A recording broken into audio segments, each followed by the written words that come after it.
हम सभी लोग जानते हैं कि आस्था के पास मैजिक नहीं है, पर उसके बावजूद भी वो काफी ज्यादा पावरफुल है। जस्ट थिंक, अगर आस्था के पास मैजिक होता तो वो कितना ज्यादा पावरफुल होता।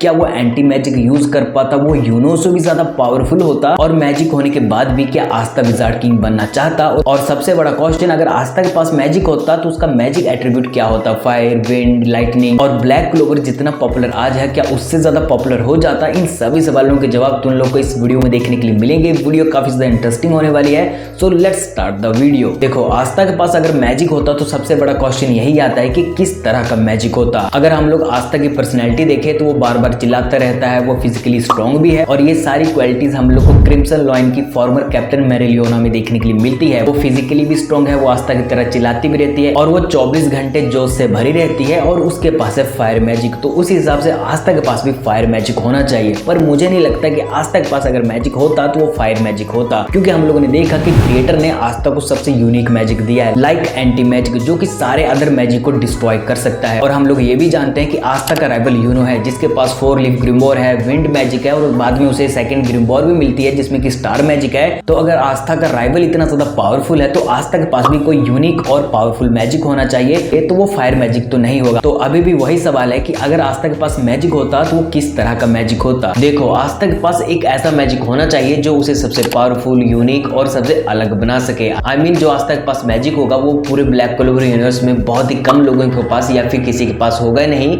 और इसीलिए आस्था के पास होगा माना एब्जॉर्प्शन मैजिक या फिर कर्स्ड एब्जॉर्प्शन मैजिक, जो कि पूरे ब्लैक क्लोवर यूनिवर्स में सिर्फ 2 ही लोगों के पास है। एक है ब्लैक बुल स्क्वाड के हेनरी के पास, और दूसरा था आस्था की मां लिचिता के पास, और दोनों ही अपनी इस एबिलिटी को कंट्रोल नहीं कर सकते थे। पर जो आस्था के पास माना एब्जॉर्प्शन मैजिक होता वो उसके पूरे कंट्रोल में होता। वो जिसका चाहे उसका माना खींच सकता था, उसका मैजिक डिस्ट्रॉय कर सकता था। और ये बात मैं ऐसे तुम्हें हवेबाजी में नहीं बोल रहा हूँ भाई, इसका मैं प्रूफ भी देने वाला हूँ, और मेरे पास ऐसे कई एग्जाम्पल हैं जो कि इस बात को प्रूफ कर देंगे। फर्स्ट वन अपना कैप्टन यामी, जिसके पास है डार्क मैजिक, जो कि क्लोवर किंगडम में बहुत ज्यादा रेयर और यूनिक है, क्योंकि कैप्टन यामी के अलावा वो किसी के पास नहीं है। पर वहीं पे वो डार्क मैजिक कैप्टन यामी की फैमिली में नॉर्मल है। लाइक उसकी सिस्टर के पास भी डार्क मैजिक है, उसकी जितनी भी पीढ़ियां थी पिछली, उन सभी के पास डार्क मैजिक था। इवन उनके पास एक ऐसी ड्रग है जो कि उनकी पावर्स को और ज्यादा बढ़ा देती है, जो कि आगे हम लोग को मांगा के चैप्टर्स में देखने के लिए भी मिला। सेकंड नंबर पे आता है नोजल सिल्वा। नोजल सिल्वा के पास है मर्करी मैजिक। इवन नोजल सिल्वा की माँ के पास था मर्करी मैजिक और वाटर मैजिक, और नोजल सिल्वा के जितने भी भाई बहन है उनमें या तो वाटर मैजिक है या फिर मर्करी मैजिक है। और इसी तरह पूरी फेगोलियन फैमिली के पास फायर मैजिक है। और इतना ही नहीं, अपना यूनो जिसके पास विंड मैजिक है, बाद में उसे अपनी फैमिली का स्टार मैजिक भी मिलता है। तो इस बात से प्रूफ हो जाता है कि अगर तुम्हारी फैमिली के पास फायर मैजिक है तो मैक्सिमम टाइम तुम्हारे पास भी वही फायर मैजिक होने वाला है। और जैसा कि हम सभी लोग जानते हैं कि आस्था की माँ के पास एक ऐसा मैजिक था जो किसी भी बंदे की लाइफ फोर्स और माना को खींच सकता था, पर ये चीज लिचिता के कंट्रोल में नहीं थी, और इसी वजह से आस्था के पास भी माना एब्जॉर्प्शन मैजिक होता, बट वो पूरी तरह आस्था के कंट्रोल में होता। लाइक आस्था जिस बंदे का चाहता उसका मैजिक एब्जॉर्ब कर सकता था, उसे काट सकता था,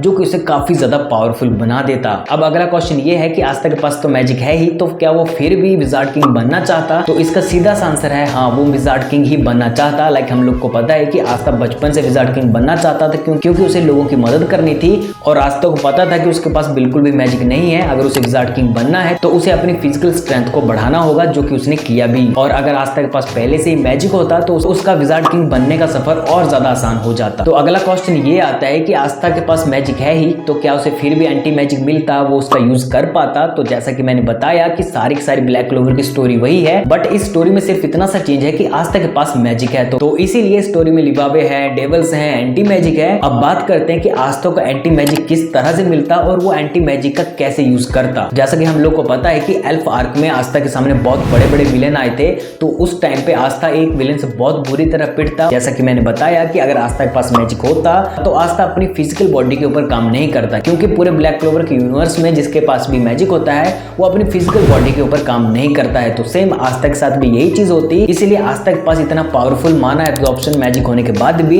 वो विलन से पिटता और उसे मिलता एंटी मैजिक। अब सवाल ये आता है कि क्या वो एंटी मैजिक का यूज कर पाता? यहाँ पर बहुत सारे लोगों के मन में ये सवाल होगा कि एंटी मैजिक तो दूसरे की माना को खींचता है, अगर आस्था ने एंटी एंटी मैजिक पकड़ा तो एंटी मैजिक आस्था के मैजिक को एब्जॉर्ब करना स्टार्ट कर देगा। पर यहीं पे तुम लोग गलत हो जाते हो। जैसा कि मैंने बताया कि आस्था के पास मैजिक है माना एब्जॉर्प्शन मैजिक, मतलब वो अपने हिसाब से अपने तरीके से किसी भी मैजिक को एब्जॉर्ब कर सकता है। तो भाई एंटी मैजिक भी लाइक एक मैजिक ही समझो, और आस्था के लिए किसी भी मैजिक को एब्जॉर्ब करना बाएं हाथ का खेल है। तो आस्था एंटी मैजिक को पूरी तरह से अपनी बॉडी में एब्जॉर्ब कर लेगा और इसके बाद आस्था के जितने भी अटैक्स हैं वो बहुत ज्यादा पावरफुल हो जाएंगे। लाइक भाई आस्था को कोई भी नहीं हरा सकता है। और जैसा कि मैंने बताया कि क्रिएटर हमेशा ही यूनो के बराबर आस्था की पावर को रखता है, तो यूनो के पास भी 2 ग्रिम्बोर हैं, अब आस्था के पास भी 2 ग्रिम्बोर हो जाती है। Like 3 leaf with mana absorption और सेकंड 5 लीफ ग्रिम्बोर विद एंटी मैजिक, दोनों का पावर लेवल सेम हो जाता।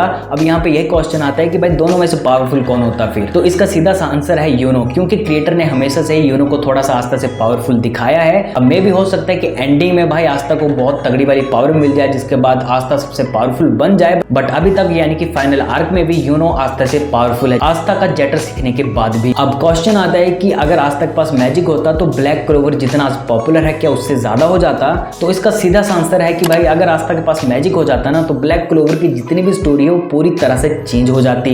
मतलब ब्लैक क्लोवर स्टोरी का कंसेप्ट यही है, पूरी दुनिया में मैजिक है, बस एक ऐसा बच्चा पैदा हुआ है जिसके पास बिल्कुल भी मैजिक नहीं है। उसका पूरा स्ट्रगल हम लोग को देखने के लिए मिलता है कि बिना मैजिक वो किस तरह से पावरफुल बनता है, तो बड़े बड़े दुश्मनों से लड़ता है और एट द एंड वो सबसे पावरफुल बन जाता है। अगर आस्था के पास पहले से ही मैजिक होता तो ये सीरीज भी किसी और अदर मैजिक वेब सीरीज की तरह बन जाती, जहां पर सभी लोगों के पास मैजिक है, किसी के पास कम है, और उस स्टोरी में कोई भी इंस्पिरेशन या फिर तुम अपने मेन लीड हीरो के साथ अच्छे से नहीं जुड़ पाते। क्योंकि हम लोग ब्लैक क्लोवर एनिमे में आस्था के साथ इसलिए जुड़े हैं क्योंकि भाई उसके पास कुछ नहीं था, वो धीरे धीरे मेहनत करता है फिर जाके वो इतना ज्यादा पावरफुल बना है। और यही चीज जो है ब्लैक क्लोवर को और अदर मैजिक शो से अलग बनाती है कि कैसे एक बच्चे के पास बिल्कुल भी मैजिक नहीं था, उसने अपनी मेहनत के बल के ऊपर सब कुछ हासिल कर लिया। मतलब एक यूजर जो है एनिमे कैरेक्टर के साथ कनेक्ट कर पाता है। तो इसका सीधा सा आंसर ये है कि अगर आस्था के पास मैजिक होता तो ब्लैक क्लोवर इतना पॉपुलर नहीं होता। तो भाई लोग अगर तुम्हारे दिमाग में अब इससे रिलेटेड कोई क्वेश्चन है तो मुझे कमेंट करके बताओ, और तुम लोग को मेरी थ्योरीज किस तरह की लगी वो भी बताओ। और आस्था के मैजिक का जो मैंने नाम रखा है उसके लिए 4 ऑप्शंस हैं, भाई तुम बताओ कि तुम लोग को सबसे तगड़ा क्या लग रहा है। सो मिलते हैं नेक्स्ट वीडियो में।